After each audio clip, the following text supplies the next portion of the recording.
श्रीराम समर्थ. अभिमान न धरता कर्तव्य कर्म करावे.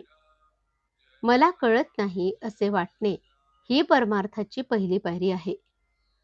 आपण अभिमानाने मला सर्व समजते असे मानून जगात वावरत असतो. खरोखर अभिमानासारखा परमार्थाचा दुसरा मोठा शत्रू नाही. अभिमान हा हरळीसारखा नाश करणारा आहे असे म्हणणे सुद्धा थोडे अपुरेच पडेल. कारण हरळी वाढली तर ती दिसते आणि म्हणून ती उपटून तरी टाकता येते. तशी अभिमानाची गोष्ट नाही. तो दिसत नाही आणि म्हणून तो केव्हा आणि कसा डोके वर काढील याचा पत्ताच लागणार नाही.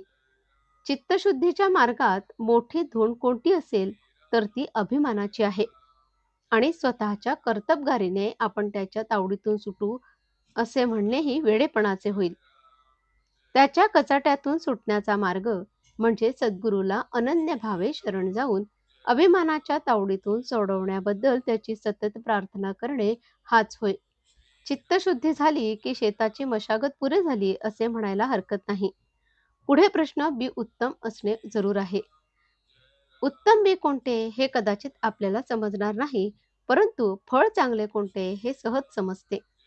आता असे समजा जी फळे गोड लागली त्याचीच लागवड केली, तरी पण पुढे असे अनुभवायला येईल की काही काळ लोटल्यानंतर कालमर्यादेप्रमाणे ते झाड मरते आणि अर्थात फळे मिळायची बंद होतात आणि त्यामुळे मन कष्टी होते. यावरून असे दिसते की आता गोड लागलेली फळे ही कालांतराने दुःखालाच कारणीभूत होतात. तर मग बी निवडताना असे पाहणे जरूर आहे की ज्याची झाडे कायम टिकणारी आहेत आणि फळे अक्षय सुखाचा लाभ देणारी आहेत. जगात उत्पन्न झालेली अशी कोणती वस्तू आहे की जी अक्षय टिकेल? कोणतीही नाही असेच उत्तर येईल. म्हणून विनाशी फळाच्या आशेने केलेले कोणतेही कार्य सुखाला नेत नाही असे म्हणावे लागते. ह्याकरता भगवंताशिवाय दुसऱ्या कोणत्याही फळाची आशा न ठेवता कर्तव्य कर्म करीत राहणे हाच सुखाचा मार्ग आहे आणि हीच उत्तम बीजाची पेरणी आहे.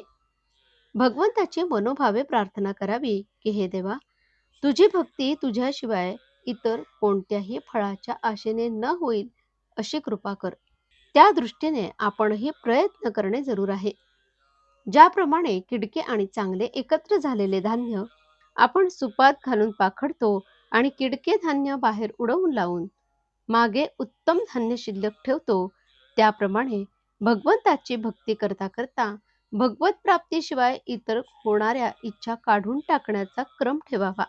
म्हणजे कालांतराने भगवंताकरताच भगवत प्राप्ती अशी भावना दृढ होत जाईल. आजचे बोधवचन.